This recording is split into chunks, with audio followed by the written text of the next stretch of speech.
Hi, good afternoon, and thanks everyone for being here. I really appreciate you taking the time on an important issue for the voters in America that's coming up in less than a year, and particularly for our neighbors in New Hampshire, where that decision is only a few weeks away. Today I'm very proud to welcome some people that are going to talk a little bit about the Mitt Romney that we in Massachusetts have come to know. And I want to acknowledge here and welcome my predecessor and the former Secretary of the Department of Health and Human Services, Phil Johnston, is here. Jay Kaufman, who is the chairman of the Massachusetts Joint Committee on Revenue. Melissa Kogut, the former executive director of NARAL, Pro-Choice Massachusetts. And Tricia Wajda. Did I say that right, Tricia? Wajda, I'm sorry. Spokesperson for the Planned Parenthood Action Fund. We're here today because, in cooperation with the Democratic National Committee, there's a release of a new website, mittvmitt.com, a web video, and a 30-second TV ad. And I think we're going to show that right now.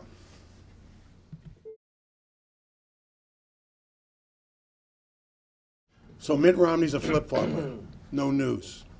But the length and breadth of the list of issues that Mitt Romney has willy-nilly changed his position so many times is astounding. And to see those videos of him in his own words is jarring, even to people here in Massachusetts who experienced it firsthand. As we head into this important primary season, and our neighbors to the north in New Hampshire are trying to decide whether Mitt Romney deserves their support, I think it's important that people here in Massachusetts who experienced this when he was governor step forward and tell people about it. And that's what we're here to do today. First, I'd like to welcome to the podium Phil Johnston.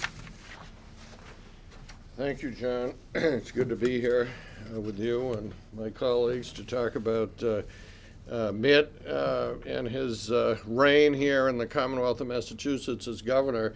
We got a chance to witness him and his zigzagging and flip-flopping, and the fact that he's a champion political chameleon for 4 years during his gubernatorial administration.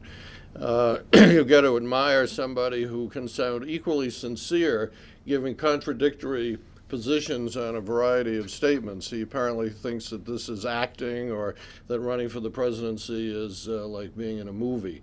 I don't think the American people are going to agree with that in 2012. The issues are too serious to be switching and zigzagging the way he's done during the past decade or so during his public career. And it actually goes back to 1994 when Mitt was running against Senator Kennedy. And in this state, whether you were a Republican or an independent or a Democrat or a liberal or a moderate or a conservative, Ted Kennedy, we always knew where Ted Kennedy stood on issues. I don't think the same could be said for Mitt Romney. And I dare say that the reason that Ted Kennedy defeated Mitt Romney by 17 points in 1994 was not because everybody agreed with Kennedy on his ideological positions, but because they understood that he did have a core and that he did have values and principles that he not only believed in, but that he carried out day in and day out in his entire career. As John pointed out, not only was I chairman of the party during that period, but prior to that, I was Secretary of Health and Human Services here in the Commonwealth, and in the Clinton administration, I ran the New England region of the U.S. Department of Health and Human Services. So I've been particularly interested in the whole health issue, and a lot of us were very involved during the Romney period. In the development and the implementation of health reform here in the Commonwealth, the notion that every man, woman, and child ought to have access to high-quality, affordable health care. I always remember that when the bill was signed, and many of you in the press were there, I'm sure, at Faneuil Hall on that day when we were celebrating with the governor and with Senator Kennedy and with the Speaker, with the Senate President, and the medical and scientific community from the Commonwealth. Mitt Romney gave a speech in which he enunciated his support for the legislation. Then he sort of quietly went back to the State House and vetoed an important section of the bill which would have required the business community to pay a relatively modest fee of $395 per person if they did not provide health insurance to their employees. That was promptly overridden by the legislature. When he ran for governor in 2008, when he ran for president in 2008, he ran away from the Romney care here in the Commonwealth. Now he's zigzagged back again, and now he has yet a third position in the 2012 race, which is, well, I'm for it in Massachusetts, but I'm against it in the other 49 states. That's sort of emblematic of his position on that very, very key issue. One other very important point that I wanted to make in the medical and scientific community, there's very few things during that period when he was governor that was of more importance to research institutions and the medical and scientific and academic communities here in the Commonwealth than the issue of stem cell research. And when he ran for governor in 2002, and I well remember it, and I checked this morning with Shannon O'Brien, who was his opponent, just to make sure I was correct about this, he was a very strong supporter of stem cell research for the same reasons that Nancy Reagan supported it and many other Republicans. This wasn't an ideological issue. When he began to decide that he wanted to go national, his position on that very important issue started to evolve, to the point where he is now a very strong opponent of stem cell research. And even by the sort of third year of his gubernatorial administration, he was against stem cell research. Cost the state huge sums of money because Massachusetts is one of the leaders in receiving National Institute of Health research money. That money left this state. A lot of researchers involved in that issue left this state and went to California, where his Republican colleague Arnold Schwarzenegger continued to support stem cell research.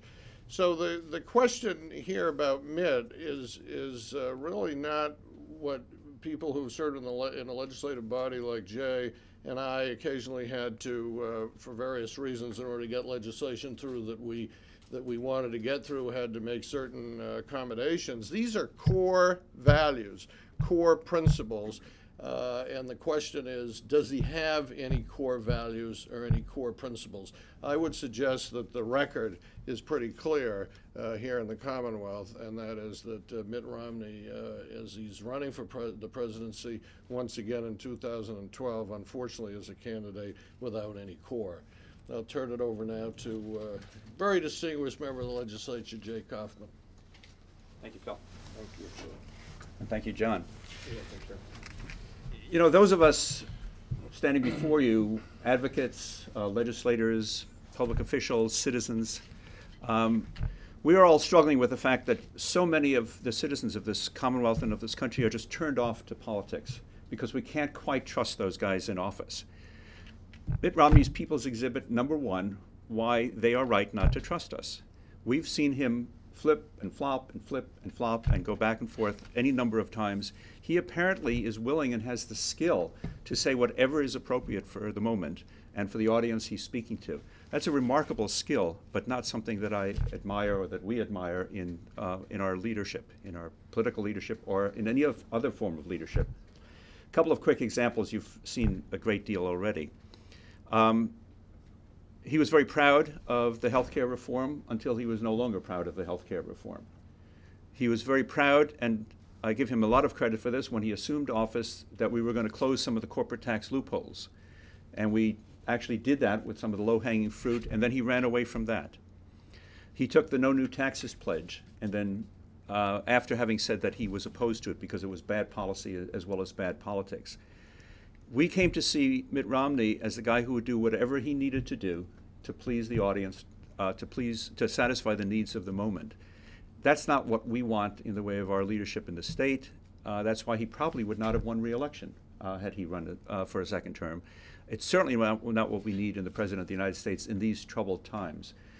We need to know, as the citizens of this country, that we've got a sense of direction, that and order. And some vision of the future. What we get from Mitt Romney, what we've gotten from Mitt Romney, what we see in this campaign from Mitt Romney is completely out of focus on all counts, and I certainly hope that we have seen the last of him in the political arena. Let me turn this over to my friend Melissa Kogut. Thanks, Jay. My name is Melissa Kogut, and I was the executive director of NARAL Pro-Choice Massachusetts for 11 years until 2007, and I was part of an in-person meeting with Mitt Romney in 2002 when he was running for governor. We spent most of that meeting clarifying his answers to the questionnaire, which were quite good. What I was most struck about were comments at the end of the meeting, sort of as we were gathering our things to leave, and he said to us that the Republican Party's current rhetoric on choice is killing the party, and that he could be an advocate for change, a good voice in the party, he said. And he said he would be the most effective Republican in the party advocating for our position. He said we needed somebody like him in Washington. At one point, he said, "I'm a strong believer in stating your position and not wavering. I will do what I say I'll do."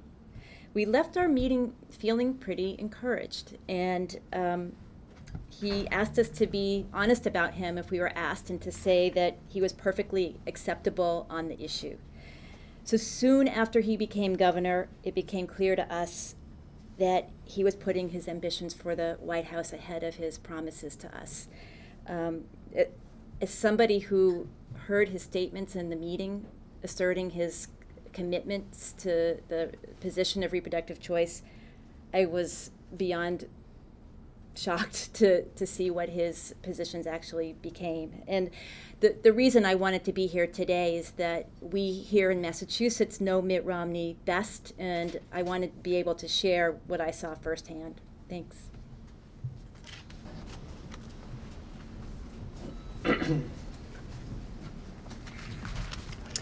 Hi, my name is Tricia Wajda, and I'm here to represent Planned Parenthood Advocacy Fund here in Massachusetts. In 2002, as a candidate for Massachusetts governor, Mitt Romney came and sought our endorsement. And as you can see from that blow-up copy of his questionnaire, he clearly articulated that he supported Roe v. Wade. And in that same questionnaire, he also articulated support for comprehensive sex education in public schools, and he also articulated support for access to emergency contraception. In a nutshell, he gave the answers he needed to give to win votes in Massachusetts. But Romney is telling today's voters a very different story than what he told voters in Massachusetts in 2002. He's still counting on empty promises to get his votes, but this time, these promises are not support of Roe. They're promises to reverse Roe. They're promises to pass a federal constitutional amendment that would declare life beginning at conception. And he's promising to take away federal dollars from Planned Parenthood, a nonprofit mainstream healthcare provider that uses those federal dollars to provide life-saving services to millions of Americans, life-saving services like cancer screenings and HIV tests. Mitt Romney has no credibility when it comes to women's health or any of the issues we've discussed today. The only rights that he's interested in protecting is his right to change his mind, to change his script depending on which audience he's trying to court. Mitt Romney is not good for women's health, and he's not good for American families. He assumes voters are not paying attention to his long line of contradictions, but we are, and we'll remember it when we go to the polls. Thank you very much for allowing me to be part of today's event. Thank you very much. We're happy to answer any questions, anybody who spoke, if anyone has any that they'd like to ask.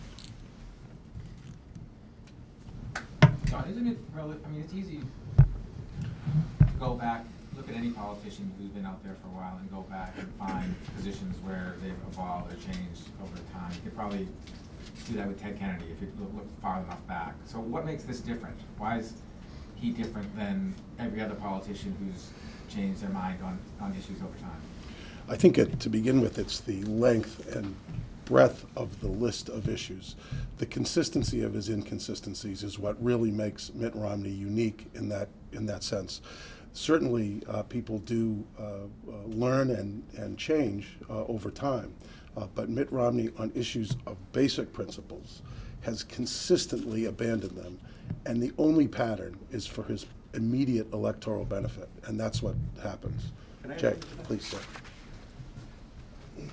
As somebody who has changed his mind, and I'd like to think evolved to a more sophisticated position, the first thing that I owe voters is honesty about that, and an explanation of why my position may have changed. All that we've gotten from Mitt Romney is dishonesty.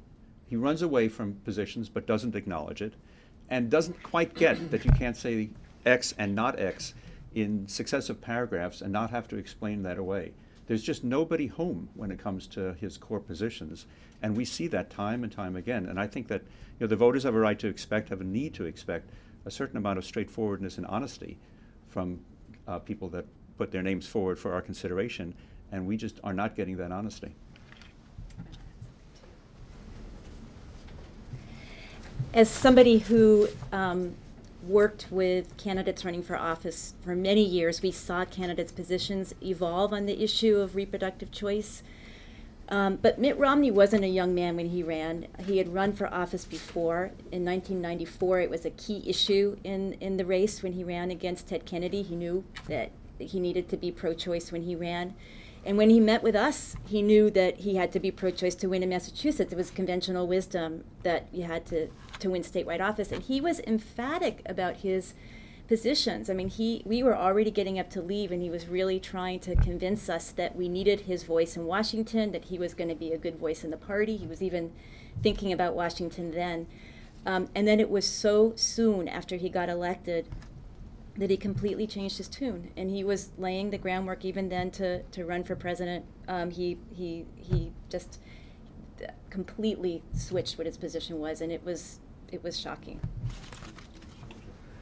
Just on the health issue, because all of these issues sort of flow together: stem cell research, choice, climate change, et cetera. But on January 14th, 2008, he was asked a question about the Massachusetts plan, and he said he was touting the notion that this should go national, and that it would be the solution for the automobile industry because the costs for health insurance were so burdensome to the automobile manufacturers. So he said, quote, "If we can do that," meaning the Massachusetts plan nationally, "we help not only Michigan and the automobile industry, but the entire nation."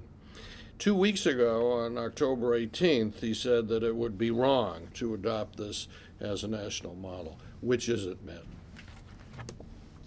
Chairman, so many of these issues have been raised before they were raised in 2004 when he ran for president, yet he still continues to be among the leaders in the polls for the Republican nomination. I mean, why is that? Are voters not paying attention, or do they not care? I don't think it's at all that they don't care. I think that it's an issue that has dogged it, and the reason that it stays is because voters do care about it. And as they focus on this election, and people have very busy lives, it's important that those of us who follow it day to day don't go, oh, ho-hum, Mitt's lying again. And that's a big deal. No big deal, because it's just what he does. But to voters who care about these issues, and when you really look at the breadth of these issues, it's basic progressive issues. It's Ronald Reagan. I mean, this guy his inconsistencies will become a major issue in this. What's really important is in a Republican primary that has resembled a circus at times, Mitt has tried to hide under the bushel basket and just sort of outlast one after another Republican candidates for president who come up and explode on the scene. It's important now, with weeks to go before the New Hampshire primary, that voters are going to start focusing on the issues they care about. And I think that's why it's important for us today. Let me also add that you have not seen a grassroots campaign for Mitt Romney. You've seen Mitt Romney's campaign for Mitt Romney. So he doesn't get how unqualified he is to be our president. We do, which is why there's no great demand for his candidacy, why there's no great support for it amongst people here in Massachusetts who know him and in the Republican Party of people who know him. So the fact that one person's ego is able to overcome all those inconsistencies should not make for a good candidacy. Well, the Republican Party saw this Mitt in 2004, and yet he's leading. I mean, I don't know that you can say that there's no appetite for them in him in the Republican Party. As I read the polls and as I read the pundits who study the polls, he's nobody's first choice. So that speaks to the poverty of the options before the Republican electorate. It does not speak to his stellar qualities.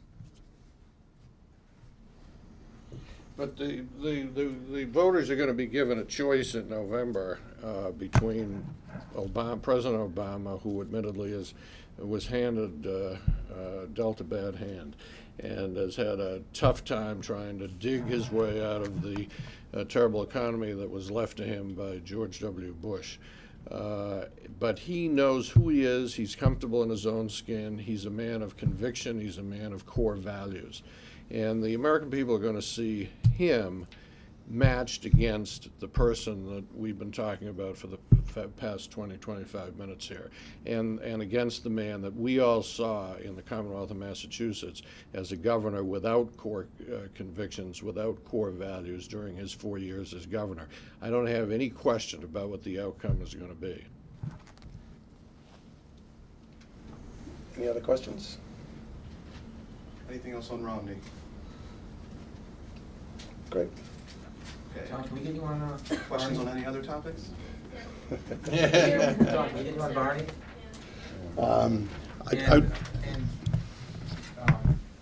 The effort now to, obviously to get the candidates to try to fill that seat. The party has been focused, it seems like almost 100% on Scott Brown. Now you got a couple other seats in play there. How do you sort of juggle all those balls? Well, listen, I want to be very respectful of Congressman Frank, who is making a public announcement maybe right this minute. But from the reports we've seen, if the congressman has decided to end his career in Congress, he will join a long list of storied Massachusetts Democratic elected officials who have made a remarkable difference for our country in Washington.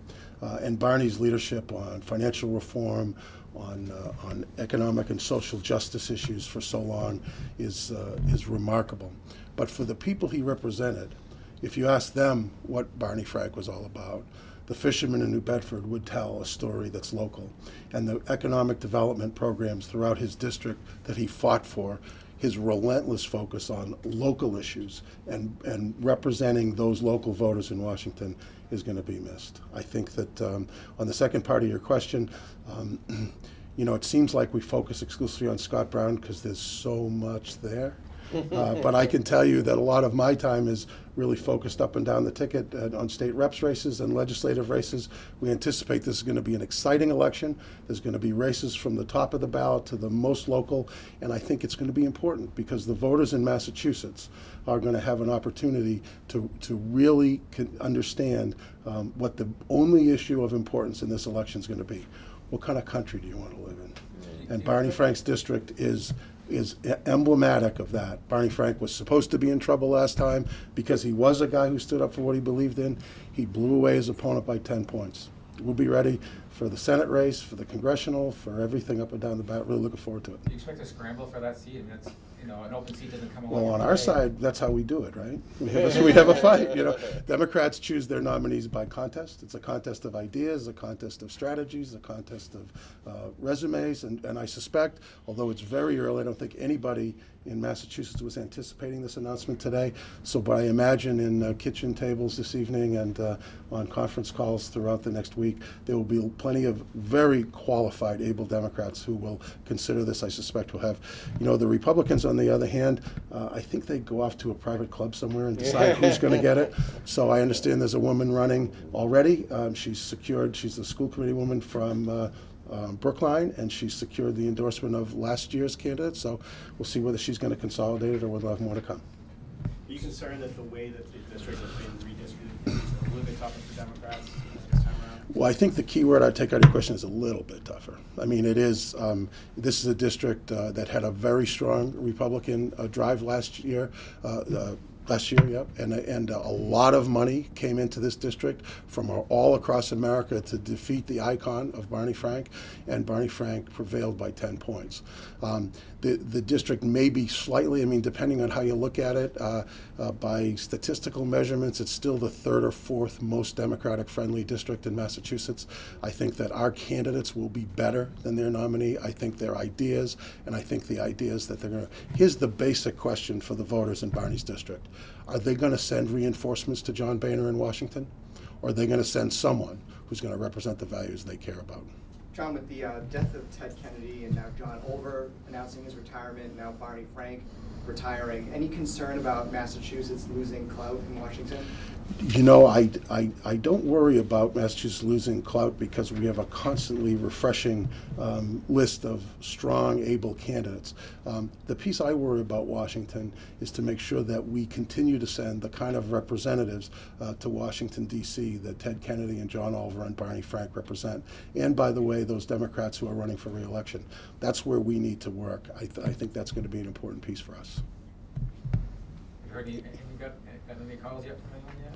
I've got no calls from anyone yet, but you know, this is the most wonderful time of any political situation. Nobody has any facts, so every theory is equally good.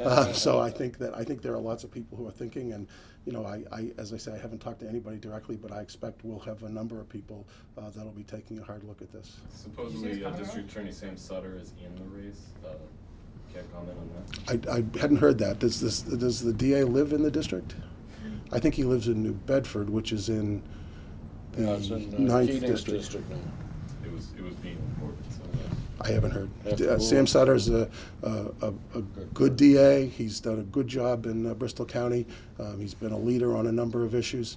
It's an example of the kind of strong bench that Democratic Party has in Massachusetts. You saw it in the Senate campaign. A lot of very qualified people stepping forward. As I say, I think DA Sutter does not live in the district, but I wouldn't be surprised if he's a candidate for something in addition to DA someday. Did this catch you by? Did you see this coming at all? Or did this catch you completely off? Completely off.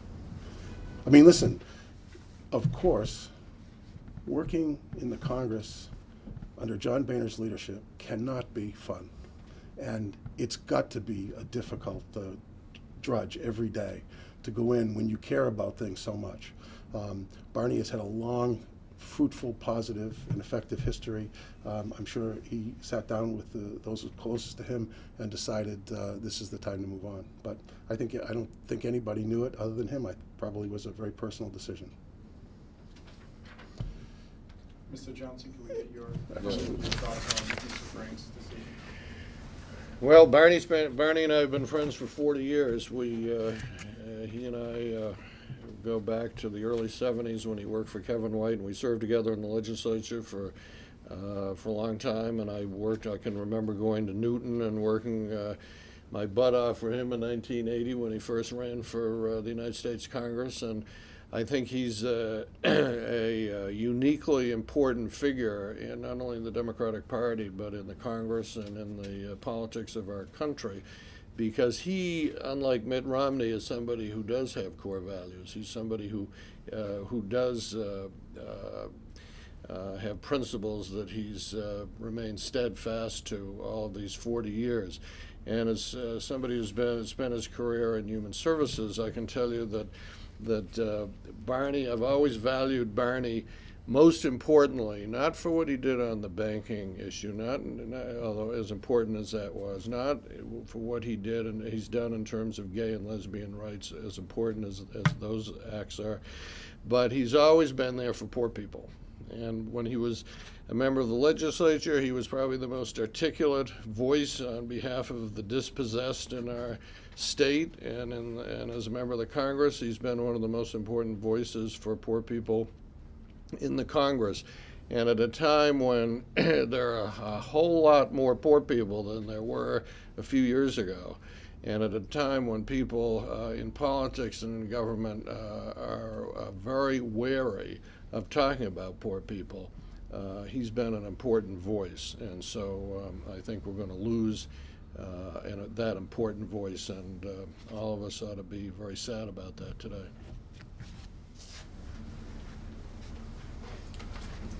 How would you describe your first reaction when you found out about Congressman Frank's decision? Shock, is that an appropriate Me? word? Yeah, I was shocked because I've been talking to him, and I know members of the delegation have been talking to him, and I guess that now that a couple of hours have gone by, I'm not quite as shocked as I was at the beginning, because he had indicated that this would be his last term if he were to run again in 2012. And I don't know what went through his head over the last few days, but I'm sure it's just been the last few days. I have talked to a couple of members of the delegation in the last couple of hours, and they were equally shocked and equally dismayed, I might add.